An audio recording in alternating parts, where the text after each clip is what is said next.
খুবই অল্প সময়ে খুব সহজে তৈরি করে ফেললাম দুর্দান্ত স্বাদের একটি রেসিপি। যত্ন করে যদি রান্না করা যায় সবকিছুই ভালো হয়। সেই বুঝতে পারছেন কি আমি একটা খাবার, আপনারা ভাবছেন কি রান্না করেছি কি আমি খাবার, সেটাই দেখতে থাকুন তাহলে বুঝতে পারবেন। আসসালামু আলাইকুম, কেমন আছেন সবাই? তা আমি এখানে 1 বাটি পরিমাণ চাউলের আটা নিয়েছি। গ্যাসের চুলাটা একটু লোতে দিয়েছি, লোতে দিয়ে অনবরত নাড়তে থাকছি। যখন একটু হালকা ভাজা ভাজা হয়ে আসবে তখন আমি এখানে 1 বাটি পানি দিয়ে দিয়েছি। আরও পানি দিতে হবে, আরও 1 বাটি পানি দিব। তার সাথে কি কি দেব সেটাই আপনারা দেখতে থাকেন। এটা হচ্ছে 1 বাটি দুধ দিলাম, 2টা এলাচ দিয়েছি আর 3-4টা দারচিনি দিয়েছি। স্বাদ অনুযায়ী লবণ দিয়েছি। এর একটি কাহিনী আছে, সেটাও আপনাদের সাথে পরে শেয়ার করব। এখন পরিমাণ মতো চিনি দিয়ে দিচ্ছি। এখানে আমি 4 টেবিল চামচ চিনি দিয়েছি। অল্প নারিকেল আর খেজুরের গুড় দিয়েছি, এটা দিলে খুব সুন্দর একটা স্মেল আসে, খুবই ভালো লাগে খেতে, যার জন্য আমি এই জিনিসটা দিয়েছি। আর কালারটাও দুর্দান্ত হয়, লোভনীয় একটা খাবার হয়। আর আমি যখন এই জিনিসগুলো দিচ্ছিলাম তখন কিন্তু আমার চুলাটা বন্ধ ছিল। যখন দেওয়া হয়ে গেছে তখন আমি চুলাটা অন করে দিলাম, অন করে দিয়ে অনবরত নাড়তে থাকেছি।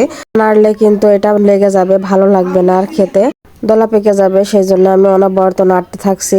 নাড়তে নাড়তে এমন একটা সময় আসবে যে সেটা হচ্ছে একটু ঘন পর্যায়ে চলে আসবে, বাবলটা বেশ বড় বড় ফোট হয়ে যাবে, তখনই মনে করতে হবে যে হয়ে গেছে। তা আমার এখনো হয়নি, আমি বারবারই দেখছিলাম।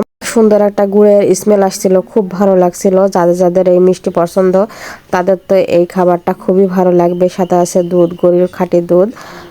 বেশিরভাগই দুধ দিয়ে রান্না করা, এটা কিন্তু বেশি আবার ঘনও করা যাবে না, একেবারে পাতলাও করা যাবে না, কারণ এটা আমরা হচ্ছে রুটির সাথে খাবো বা যে কোনো খাবারের সাথে খাওয়া যায়, লুচি রুটি সব কিছুর সাথে। এই যে আমার এটা এখন হয়ে গেছে, আমি এখন নামাই নেব। চুলাটা আমি এখন বন্ধ করে দেব, বন্ধ করে দেওয়া হয়ে গেছে। আমি এখন নামাই নিয়েছি, নামাই এখন আমরা রুটির সাথে খাবো। আমরা এখন চাউলের রুটির সাথে খাবো, চাউলের রুটির হালুয়া চাউলের রুটির সাথে খাবো। খেতে যে অসম্ভব টেস্ট, আপনাদের ভাইয়া খেয়ে তো খুবই ভালো বলেছে।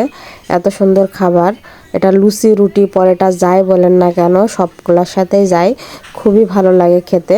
যারা আর কি মিষ্টি লাভার তাদের তো মুখে লেগে থাকার মতো একটি চাউলের রুটির সাথে যে এত পরিমাণ যায় এটা আর সে বলার ভাষা নেই কোনো। আপনাদের ভাইয়া কি বলে শোনেন। সেই স্বাদ, সেই স্বাদ হয়েছে।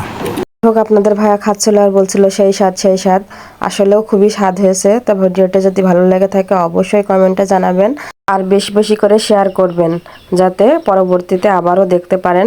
আমার জন্য দোয়া করবেন। ভালো থাকবেন সবাই, আল্লাহ হাফেজ।